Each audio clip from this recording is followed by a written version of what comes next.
अस्सलाम वालेकुम। पिछली क्लास में हम मेमोरी को स्टार्ट कर चुके हैं। मेमोरी के बारे में मैंने आपको इंट्रोडक्शन दिया था, उसके प्रोसेस के बारे में बताया था और अब हम मेमोरी की टाइप्स तक पहुंचे हुए थे कि कितने टाइप की मेमोरी होती है। तो सेंसरी मेमोरी को हम डिस्कस करेंगे। सबसे पहले डिटेल में जाएंगे आज हम, क्योंकि पिछली क्लास में मैंने आपको थोड़ा सा इंट्रो दिया था इन तीनों का, सेंसरी मेमोरी का, शॉर्ट टर्म मेमोरी का एंड लॉन्ग टर्म मेमोरी का। तो सेंसरी मेमोरी के बारे में मैंने आपको यही बात बताई थी कि हमारे जो सेंसेस हैं, जिस चीज़ को डिटेक्ट करते हैं, इंफॉर्मेशन को डिटेक्ट करते हैं, तो वो इंफॉर्मेशन जिस जगह पर जाकर ठहरती है थोड़ी देर के लिए, उसको सेंसरी मेमोरी कहते हैं। तो सेंसरी मेमोरी की भी आगे 3 टाइप्स हैं: iconic memory, echoic memory and memories related to other senses. सबसे पहले आइकॉनिक मेमोरी देखते हैं। आइकॉनिक मेमोरी उस मेमोरी को कहते हैं कि हमारे जो इन्फॉर्मेशन विजुअल सेंस के ज़रिए हमारे ब्रेन तक आती है, उसको हम आइकॉनिक मेमोरी कहते हैं। मिसाल के तौर पर, हमने रास्ते में जाते हुए किसी गाड़ी को देखा, तो वो जो इन्फॉर्मेशन है वो हमारे आइकॉनिक मेमोरी में जाएगी। सेंसरी पहले जाएगी सेंसरी मेमोरी में। आप ये ध्यान रखें, हम सेंसरी मेमोरी के बारे में बात कर रहे हैं। सेंसरी मेमोरी के आगे ये टाइप्स हैं: आइकॉनिक मेमोरी, इकोइक मेमोरी। तो आइकॉनिक मेमोरी में वही चीज़ें जाएंगी जो हम आँखों के ज़रिए देखते हैं। और याद रखें कि जो सेंसरी मेमोरी है ये बहुत शॉर्ट टाइम पीरियड के लिए होती है, लंबे अरसे के लिए नहीं होती। लंबे अरसे के लिए वही होती है जिस पे हम खुद ध्यान लगाना शुरू कर दें, ध्यान लगाने के बाद उसको याद करना शुरू कर दें। और दूसरी टाइप है सेंसरी मेमोरी की, इकोइक मेमोरी। ये मेमोरी ऑफ साउंड्स कहलाती है कि जो हम कानों के ज़रिए सुनते हैं वो यहाँ पर स्टोर होता है। अच्छा जी, आगे लिखा हुआ है कि iconic memory may fade up in less than a second, whereas the echoic memory may last for 3 or 4 seconds। कि जो चीज़ हम देखते हैं वो हमारी मेमोरी से 1 सेकंड से भी कम अरसे में गायब हो जाती है, जो हमारी सेंसरी मेमोरी में इंफॉर्मेशन जाती है जिस पे हम ध्यान नहीं लगाते। लेकिन जो चीज़ हम सुने तो वो 3 से 4 सेकंड्स तक रहती है। तो इस वजह से आपने अक्सर देखा होगा कि आप जब छोटे थे तो आपके टीचर्स आपको कहते थे बोल बोल कर सबक याद करो, अपना लेसन जो है वो बोल कर याद करें, वर्बली याद करें। तो ये इसके पीछे यही वजह होती है कि जो हम देख के ऐसे दिल में पढ़ रहे होते हैं, वो चीज़ हमारी जो मेमोरी है वो इतनी आसानी से एक्सेप्ट नहीं कर रहा होता। उसके लिए हमें ज़्यादा फोकस रहना पड़ता है। लेकिन जो चीज़ हम एक तो देख भी रहे हों, दूसरा से उसको पढ़ भी रहे हों, यानी कि एक हम आँखों के ज़रिए भी इंफॉर्मेशन हम माइंड तक पहुंचा रहे हैं, दूसरा फिर वही चीज़ हम बोल के अपने कानों के ज़रिए इंफॉर्मेशन अपने माइंड तक पहुंचा रहे हैं, तो ये चीज़ फिर ज़्यादा स्ट्रॉन्ग हो जाती है हमारी मेमोरी को, इंफॉर्मेशन को मेमोरी तक पहुंचाने में। तो यही वजह है कि टीचर जो हैं वो छोटे बच्चों को इस बात पर ज़ोर देते हैं कि वो ऊंचा ऊंचा पढ़ के या सबक याद करें। तो वैसे आजकल भी ये चीज़ करनी चाहिए। यूनिवर्सिटी के स्टूडेंट्स जो हैं उनको काफ़ी मुश्किल पेश आती है, ख़ास तौर पर वो लोग जो रट्टा लगाने के आदी होते हैं, तो उनको ख़ास तौर पर ये काम करना चाहिए कि वो बोल बोल कर याद कर लें, याद हो जाएगा आसानी से, बजाय इसके कि वो सिर्फ देख के तो दिल में पढ़ रहे हों। आगे उसने बात की हुई है the stimuli that have a high intensity may stay for a bit longer. अब स्टिमुलाई के बारे में हम पहले पढ़ चुके हैं। स्टिमुलाई या स्टिमुलस ऐसी चीज़ होती है जो हमारे सेंसरी ऑर्गन पर एक असर डालती है, या हमारे सेंसरी ऑर्गन जिस चीज़ को डिटेक्ट कर लें उसको हम स्टिमुलस कहते हैं या स्टिमुलाई कहते हैं। तो जो स्टिमुलाई या स्टिमुलस ज़्यादा इंटेंस होगा वो हमारी मेमोरी पर असर भी उतना ज़्यादा डालेगा। इसकी एग्जांपल आप इस तरह से ले लें कि आपके पास आकर कोई चीख पड़े या ऊंची आवाज़ में बात करे तो आपका जो ध्यान है वो ज़्यादा उसकी तरफ जाएगा और आपकी मेमोरी उतनी ज़्यादा इन्वॉल्व होगी। बजाय इसके बरअक्स अगर एक बंदा आके आपके साथ से गुज़र जाता है और नॉर्मल अपने वो कॉल पे बात कर रहा है या कोई और किसी और के साथ बात कर रहा है तो आप उसकी तरफ ज़्यादा मुतवज्जे नहीं होंगे, ना आपका सेंस ऑर्गन जो है वो उसकी चीज़ को उस तरह से डिटेक्ट करेगा जिस तरह से उसने एक चीखने चिल्लाने वाले आदमी की आवाज़ को डिटेक्ट किया होगा। तो ये वजह है कि अक्सर जो होता है गुस्सा ज़्यादा असर करता है और प्यार से बात बहुत कम लोगों को समझ आती है।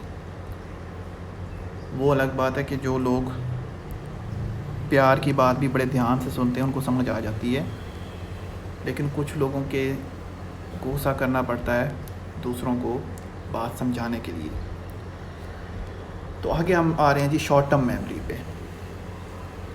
और शॉर्ट टर्म मेमोरी को वर्किंग मेमोरी भी कहा जाता है, क्योंकि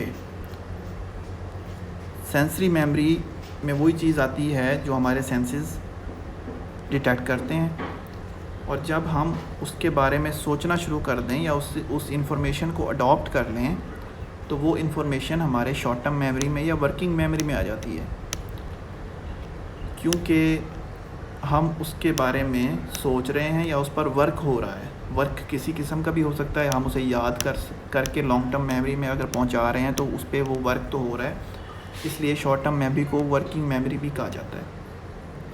अब शॉर्ट टर्म मेमोरी और सेंसरी मेमोरी में फ़र्क क्या है?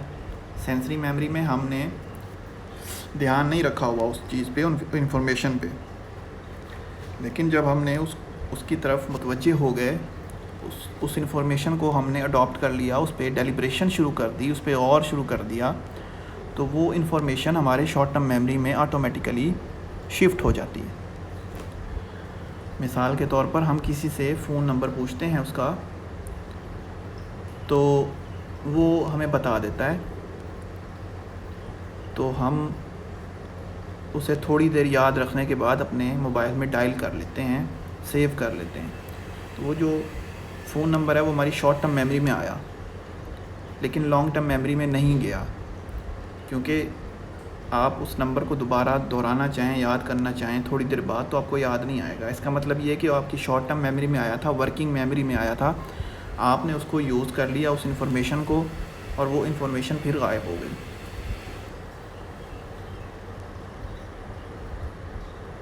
तो आगे उसने बताया हुआ है सेंसरी मेमोरी के बारे में यही कि जो मीनिंगलेस चीज़ें होती हैं तो वो हमारी मेमोरी में, शॉर्ट टर्म मेमोरी में या वर्किंग मेमोरी में ज़्यादा देर तक सस्टेन नहीं कर पाती, और जो मीनिंगफुल चीज़ें होती हैं, इंफॉर्मेशन होती है, वो 15 से 25 सेकंड तक हमारी मेमोरी में रहती है अगर हम उसे याद करके बार बार दोहरा के लॉन्ग टर्म मेमोरी में ना पहुंचा लें। अच्छा जी, ये फ़र्क हो गया थोड़ा सा शॉर्ट टर्म मेमोरी का और सेंसरी मेमोरी का। और लॉन्ग टर्म मेमोरी के बारे में हम यही बात कर चुके हैं कि जो शॉर्ट टर्म मेमोरी में चीज़ें आती हैं हम उसे बार बार दोहरा के उसे याद करके लॉन्ग टर्म मेमोरी में पहुंचा देते हैं। अच्छा जी, आगे है जी how is sensory memory transformed into short term memory. इसके बारे में मैं पहले ही आपको सब कुछ बता चुका हूँ, ये आगे लिखा हुआ है, तो मैं आपको नोट्स भी प्रोवाइड कर दूँगा, तो आप वहाँ से देख लें।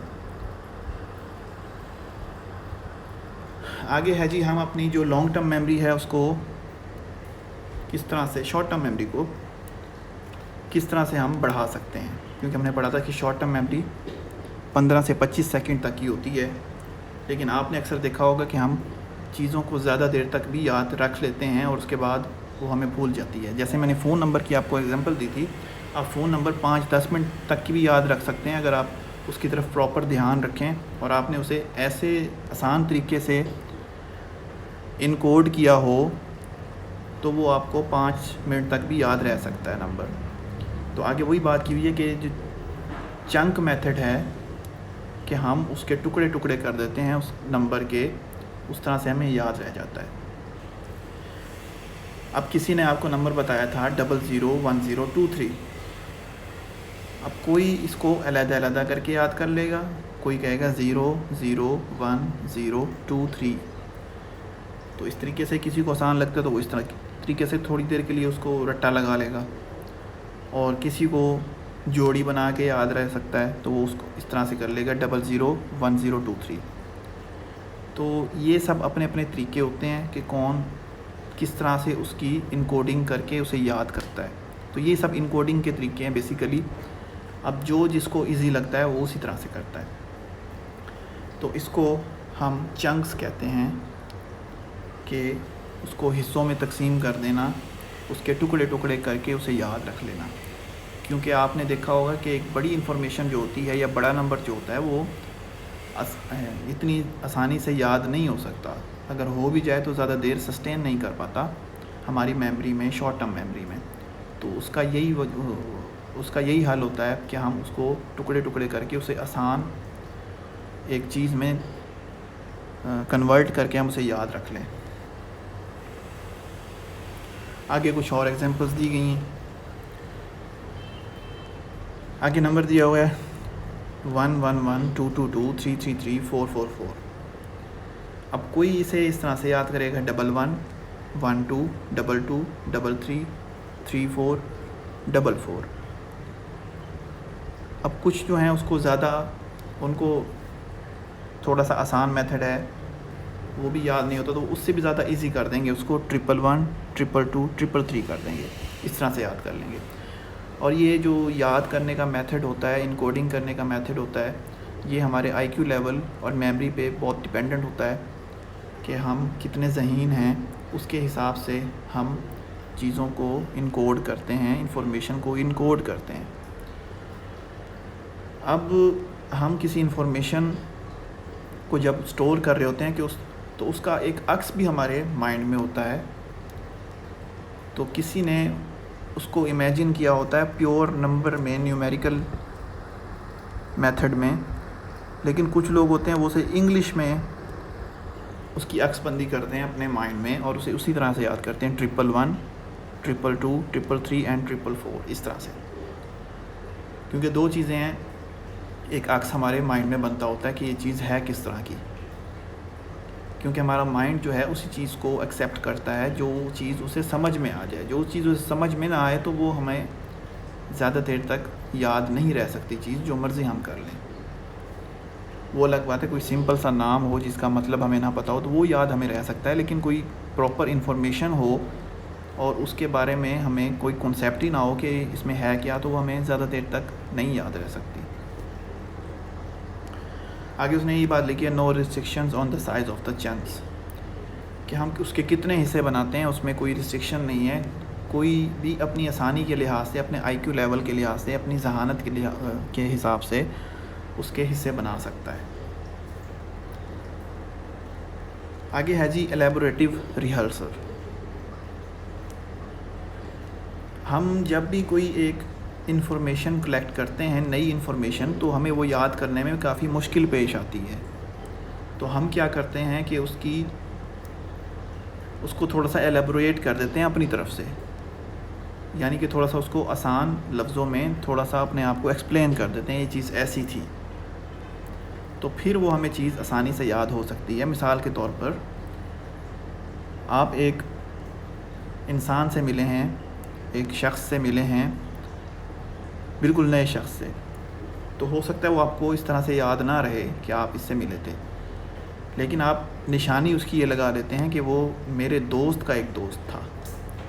तो जब आप दोस्त को अपने माइंड में लाएंगे तो वो इंसान भी आपको, वो शख्स भी आपको याद आ जाएगा आसानी से। लेकिन अगर आप उस शख्स को ऐसी डायरेक्टली याद करना चाहें, अपनी मेमोरी में पहुंचा तो सकते हैं आप, लेकिन हो सकता है वो ज़्यादा देर तक सस्टेन ना कर पाए। तो इस वजह से हम इसको एलेबोरेटिव रिहर्सल भी कहते हैं कि हम उसकी निशानी लगा लेते हैं एक चीज़ की, जो चीज़ हमें पहले से आती होती है उसके साथ उसकी निशानी लगा लेते हैं। इसी वजह से आपने देखा होगा कि हम कोई भी काम शुरू करते हैं तो शुरू में हमें वो मुश्किल लगता है, बाद में आसान लगने लग जाता है। क्योंकि शुरू में मुश्किल इसलिए लगता है क्योंकि हमारे लिए वो एक नई चीज़ होती है, और बाद में आसान इसलिए लगने लग जाता है क्योंकि हम पहले वो चीज़ अब सीख चुके हैं। अब हम उसके जैसी ही इन्फॉर्मेशन हम दोबारा लेते जा रहे हैं, थोड़ी सी चेंज होती जा रही है, लेकिन हम उसके अकॉर्डिंग एक चीज़ सीख चुके हैं। तो इस वजह से हमारे लिए वो आसान होती जाती है चीज़, सीखी हुई चीज़, और उससे थोड़ी सी डिफरेंट चीज़ भी आ जाए तो हमारे लिए आसान हो जाती है। आगे कुछ एग्जांपल्स हैं एलेबोरेटिव रिहर्सल की, कि हमने वर्ड 2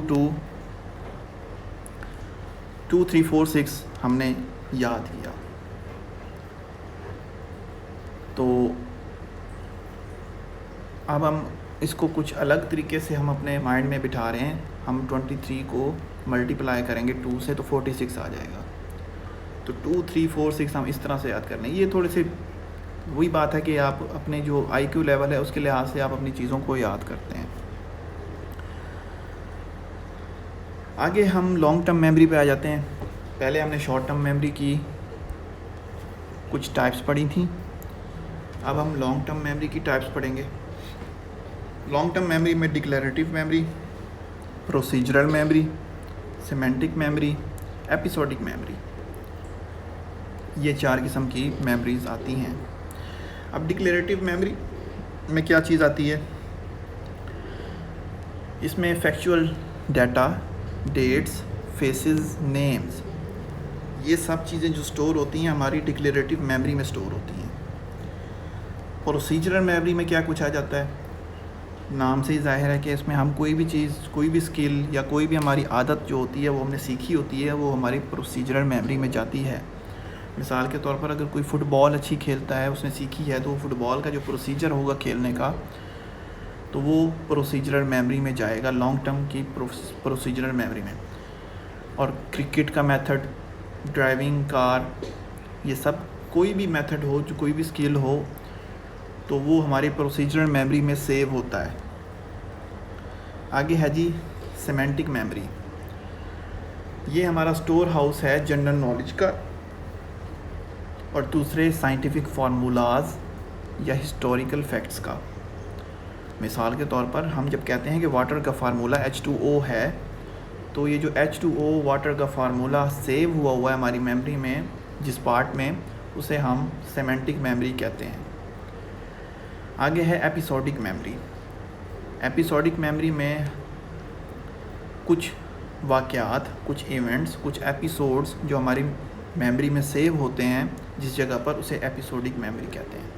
मिसाल के तौर पर आपने कोई फंक्शन अटेंड किया है, आपने कोई एनुअल डिनर अटेंड किया है, तो उसका आपको शुरू से लेकर एंड तक हाल आपको मालूम है। आप जब उसको शुरू करेंगे तो आप एक चीज़ से दूसरी चीज़ बताते चले जाएंगे।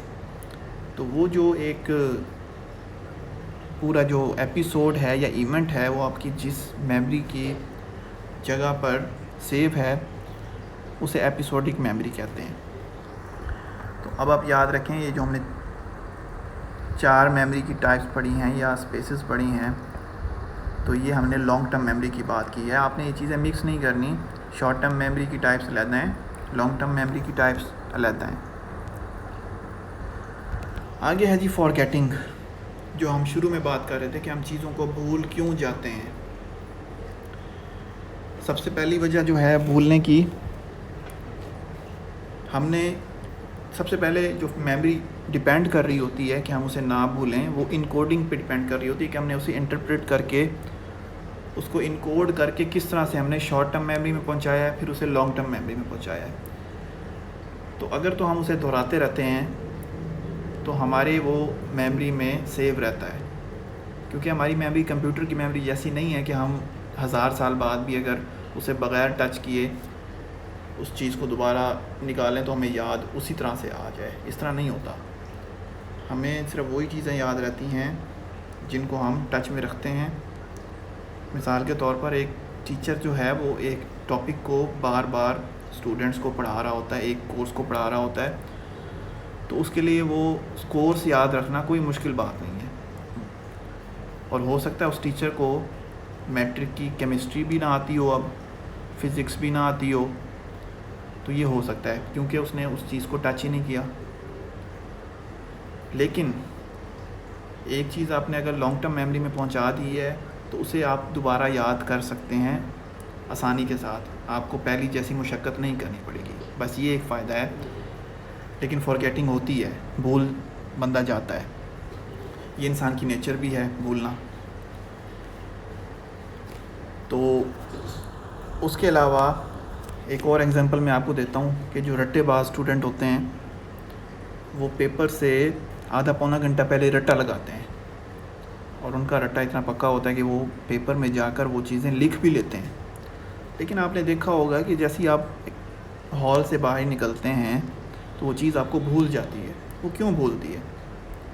वो इसलिए भूलती है कि आपने उसको अपनी शॉर्ट टर्म मेमोरी तक ही महदूद रखा कि आपने बस अभी से यूज़ करना है, वर्किंग मेमोरी तक रखा उसको आपने कि बस अब ये चीज़ यूज़ हो जानी है तो इसको बस याद करते रहो थोड़ा थोड़ा माइंड में रख के।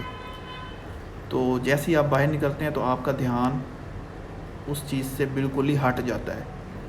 तो फिर अगर आपसे घर आकर आप उसे याद करने की कोशिश करें तो आपको हो सकता है याद भी ना आए या थोड़ी बहुत चीज़ें याद आ जाएं। उसकी मेन रीज़न यही होती है कि आपने अपना फोकस हटा दिया होता है उस चीज़ से और आपने उस चीज़ को लॉन्ग टर्म मेमोरी में पहुंचाया ही नहीं होता। क्योंकि लॉन्ग टर्म मेमोरी में पहुंचाने के लिए थोड़ा सा ज़्यादा वक्त चाहिए, बार बार की प्रैक्टिस चाहिए। लॉन्ग टर्म मेमोरी में वही स्टूडेंट चीज़ें पहुंचा के बैठे होते हैं जो पूरा सेमेस्टर साथ साथ पढ़ रहे होते हैं, और टीचर जब उनसे कोई टेस्ट वगैरह ले ले या कोई क्विज़ वगैरह ले ले तो उसे दोबारा से दोहरा के भी आते हैं उस दिन। तो नॉलेज हमेशा उन्हीं के लॉन्ग टर्म मेमोरी में जाता है। उन स्टूडेंट के लॉन्ग टर्म मेमोरी में नॉलेज नहीं जाता होता जो आधा पौना घंटा पहले एक क्वेश्चन का रट्टा मार के तो क्वेश्चन सॉल्व कर लें। तो आज का हमारा लेक्चर इतना ही था। उम्मीद है आप सबको समझ आ गई होगी मेमोरी के बारे में। मैं आपको नोट्स प्रोवाइड कर दूंगा। अगर फिर भी आपको कुछ समझ में नहीं आता तो आप व्हाट्सएप पे रब्ता कर सकते हैं। Thank you.